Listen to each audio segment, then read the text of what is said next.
Guys, இந்த வருஷம் 10th standard second division examination நடந்துச்சு இல்லையா? ஸோ அதில் மேக்ஸ் கொஸ்டின் பேப்பர் தான் இப்போ நீங்க பார்த்துட்டு இருக்கீங்க. ஸோ எப்பயும் போல இதுக்கான ஆன்சர் கீ வந்து நம்ம ரெடி பண்ணிட்டோம். ஸோ ஃபர்ஸ்ட் 1 மார்க்ஸ்க்கு நம்ம ஆன்சர் சொல்லிடலாம். இல்ல first one n of A cross பிங்கிறது 6, ஏங்கிறது 1,3 இருந்துச்சுன்னா பிங்கிறது என்னவா இருக்கும்? இப்போ 2 எலமெண்ட் இருக்கா? எந்த நம்பரோட இந்த 2 மல்டிபிள் பண்ணா 3 6 வரும் அப்படின்னு பார்த்தீங்கன்னா 3 ஆல மல்டிபிள் பண்ணா கிடைக்கும் இல்லையா? அப்ப 3 எலமெண்ட்ஸ் அவ்வளவுதான். அடுத்து A,8 அண்ட் 6,B இந்த ரெண்டுமே வந்து பாத்தீங்கன்னா ஐடென்டிட்டி ஃபங்க்ஷன் தாங்க.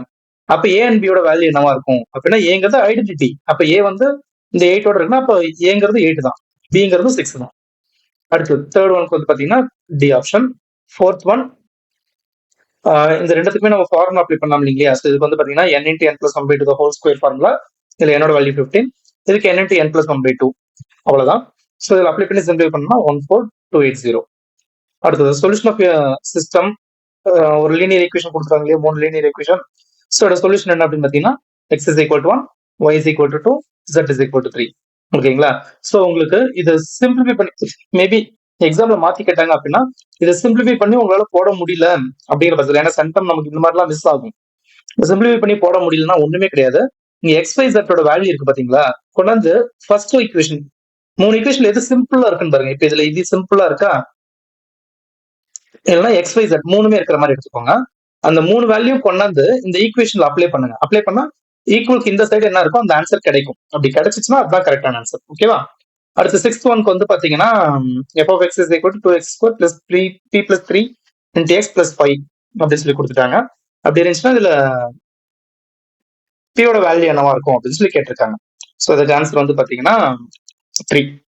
அடுத்து 7th ஒன். ஸோ இந்த டயக்ராம் இருக்கு இல்லையா, இதுல ஏடிஎஸ் பர்பெண்டிகுலர் டு பிசி அப்படின்ட்டாங்க. அப்படி இருந்துச்சுன்னா இதுக்கான கண்டிஷன் என்ன அப்படின்னு பாத்தீங்கன்னா PC dot PD dot CD is equal to AD square. அடுத்து இது வந்து ரெகுலரா கேட்கக்கூடிய கொஸ்டின் தான் 5th சாப்டர்ல இருந்து. ஸோ இதுக்கான ஆன்சர் என்ன அப்படின்னு பாத்தீங்கன்னா 2. அடுத்து 9th one, x and y intercepts வந்து கண்டுபிடிச்சு சொல்லியிருக்காங்க. எதுவுமே இல்லை, இந்த +6 இன்செர்ட் கொண்டு போட்டீங்கன்னா -6 மாறிடுமா? அப்ப இந்த என்டர் டேர்ம் ஒரு -6 ஆல் டிவைட் பண்ணுங்க. அப்ப கீழே என்ன இருக்கோ அதுதான் நமக்கு அந்த இன்டர்செப்ட்ஸ். ஸோ அப்ப இதுக்கான ஆன்சர் வந்து பாத்தீங்கன்னா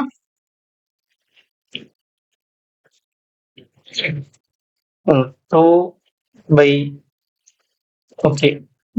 ஃபர்ஸ்ட் என்டையர் டேர்ம் வந்து ஒரு 6 ஆல் டிவைட் பண்ணோம்னா நமக்கு என்ன வரும்? x/3 minus y/2 plus 1 equal to 0 இருக்கும்.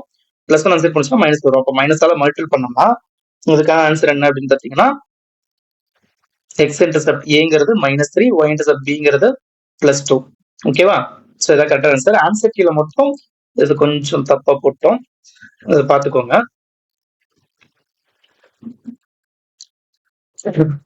ஓகே. அடுத்து 10th ஒன் ஆன்சர் என்ன அப்படின்னு பார்த்தீங்கன்னா 7. இது வந்து புக் பேக் கொஸ்டின் தான்.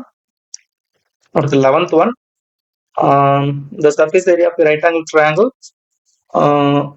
right circular cylinder whose radius a units and height b units. அப்போ h and r பதில் ab ன்னு அப்ளை பண்ணா முடிஞ்சு போச்சு, அவ்வளவுதான். இதுக்கு வந்து பாத்தீங்கன்னா 4h divided by 3. 13th one, standard deviation of xyz is p. xyz ஓட ஸ்டாண்டர்ட் டிவியேஷன் வந்து p ன்னு கொடுத்துட்டாங்க. இந்த ஸ்டாண்டர்ட் டிவியேஷன் ஆஃப் இந்த ஈக்குவேஷனோட ஸ்டாண்டர்ட் டிவியேஷன் என்ன வரும்னு சொல்லி கேட்டிருக்காங்க. அப்ப 3p. ஸ்டாண்டர்ட் டிவியேஷனை பொறுத்த வரைக்கும் ஞாபகம் வச்சுக்கோங்க, ஒரு டேர்மோட ஏதாவது ஒரு நம்பர் வந்து காமனா ஆட் ஆயிடுச்சுன்னா ஸ்டாண்டர்ட் டிவியேஷன் எந்த சேஞ்சஸுமே இருக்காது. அதுவே ஏதாவது ஒரு நம்பர் வந்து காமனா மல்டிபிள் ஆனிச்சுன்னா அந்த மல்டிபிள் நம்பரை அப்படியே எடுத்து போட்டுக்கோங்க, முடிஞ்சு. அடுத்து 14th ஒன்க்கு வந்து பாத்தீங்கன்னா 1 அப்படிங்கிறது ஆன்சர். எக்ஸோட வேல்யூ 1. ஓகேங்களா? மற்றபடி ஆல்ரெடி நம்ம மேக்ஸுக்கு வந்து இம்பார்ட்டன்ட் கொஸ்டின் பேங்க் போட்டிருக்கோம் இல்லையா?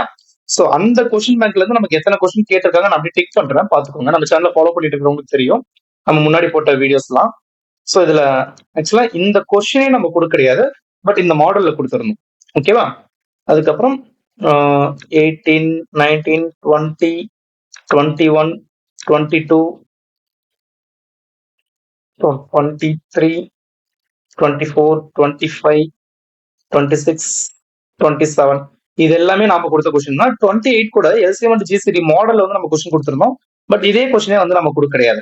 ஆனா மாடல் பேஸ் பண்ணி பார்க்கும்போது இதுவுமே நம்ம கொடுத்த கொஸ்டின் பேங்கை பார்த்துருந்தாலும் ஈஸியா போட்டுக்கலாம். அடுத்து 5 மார்க் வந்து பாத்தீங்கன்னா 30, 31, 32, 33, 34 தியரம்ஸ் வந்து எல்லாமே கொடுத்துருப்போம்.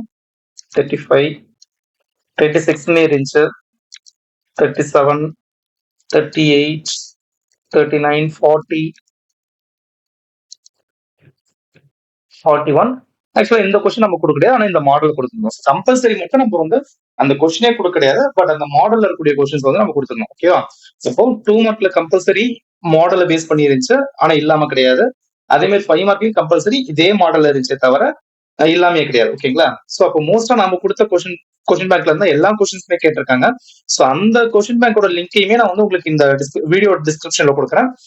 அதே மாதிரி நாம இந்த கொஸ்டின் பேப்பருக்கான ஆன்சர் கீயும் ரெடி பண்ணியிருக்கோம். ஓகேங்களா? கம்ப்ளீட்டா 1 மார்க், 2 மார்க், 5 மார்க்னு சொல்லிட்டு ஆன்சர் கீ கொடுத்துருப்போம்.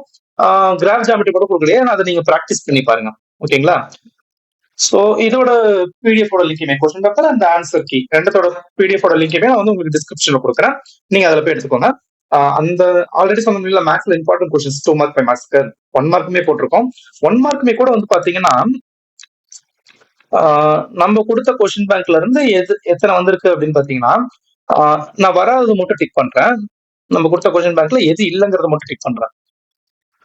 பாருங்க, இந்த கொஸ்டின் இல்ல. அதுக்கப்புறம்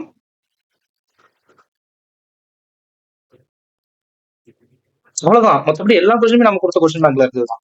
ஒரே ஒரு 1 மார்க் மட்டும் தான் நம்ம கொடுத்த கொஸ்டின் பேங்க்ல இருந்து இருக்கு. ஓகேங்களா? சோ அதனால அதோட பிடிஎஃப் லிங்கையும் நான் வீடியோட டிஸ்கிரிப்ஷன்ல கொடுக்குறேன். டவுன்லோட் பண்ணி வச்சுக்கோங்க. பப்ளிக் எக்ஸாம்க்கு ரொம்ப யூஸ்ஃபுல்லா இருக்கும். ஓகேங்களா? அடுத்தடுத்த ஆன்சர் கீஸ் வந்து நம்ம அப்லோட் பண்ணிட்டு இருந்தோம். இப்போ அதை கொஞ்சம் ஸ்டாப் பண்ணிட்டோம். ஏன்னா செகண்ட் ரிவிஷன் அப்படிங்கிற ரிவிஷன் டெஸ்ட் அப்படிங்கறதுனால யாரும் அதிகம் பாக்குறது இல்லை அப்படிங்கறதுனால நம்ம ரிவிஷன் டெஸ்ட் கொஸ்டின் ரிவிஷன் டெஸ்ட்டுக்கான ஆன்சர் கீஸ் வந்து அப்லோட் பண்றது ஸ்டாப் பண்ணிட்டோம். அடுத்து 10th முடிச்சு நம்ம என்ன கோர்ஸ் எடுக்கலாம் அப்படிங்கறத பத்தின வீடியோஸ்லாம் அடுத்தடுத்து நம்ம சேனல்ல வந்து வந்துகிட்டே இருக்கும். சோ அதனால நீங்க நம்ம சேனலை சப்ஸ்கிரைப் பண்ணி வச்சுக்கோங்க. அப்பதான் 10th முடிச்சதுமே நம்ம என்ன படிக்கலாம் அப்படிங்கிற ஒரு ஐடியா வந்து உங்களுக்கு கிடைக்கும். என்ன கோர்ஸ் எடுக்கலாம், ஒவ்வொரு டிஸ்ட்ரிக்ட்லயும் என்னென்ன கோர்சஸ் வந்து ஸ்கூல்ல இருக்கு அப்படிங்கிற மாதிரி டீடைல்டு வீடியோ வந்து நம்ம அப்லோட் பண்ணுவோம். அதை படிச்சா அடுத்து ஃபியூச்சர்ல வந்து நம்ம என்ன படிக்கலாம் அப்படிங்கறதையும் நம்ம வீடியோ போடலாம். ஓகேங்களா? சோ அந்த வீடியோஸ் எல்லாம் உங்களுக்கு வரணும் அப்படின்னா நீங்க நம்ம சேனலை வந்து சப்ஸ்கிரைப் பண்ணி வச்சிருந்தா மட்டும் போதும். ஆட்டோமேட்டிக்கா உங்களுக்கு நோட்டிபிகேஷன் காமிச்சிடும். ஓகேங்களா? சோ முடிஞ்ச அளவுக்கு இந்த வீடியோட லிங்க் வந்து உங்க ஃப்ரெண்ட்ஸ் எல்லாத்துக்குமே ஷேர் பண்ணுங்க. அவங்களுமே சப்ஸ்கிரைப் பண்ண சொல்லிருக்கீங்க.